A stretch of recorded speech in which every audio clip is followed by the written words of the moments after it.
habeenkiyo meel fog iga jira ada la maqane maalmaha soo socda midigtayda kaalayay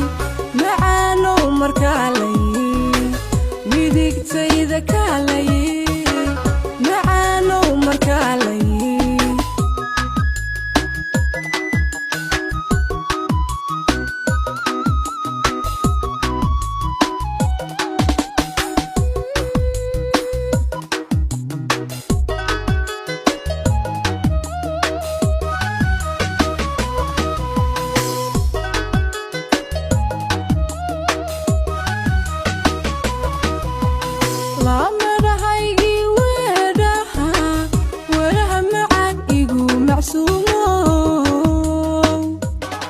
halkan naga daawato fadlan ku dhufo calaamada subscribe-ka kabacdina waxaad raacisaa jalaska waxaad la socon doontaa waxyaabaha xiisaha leh aan halkan gelino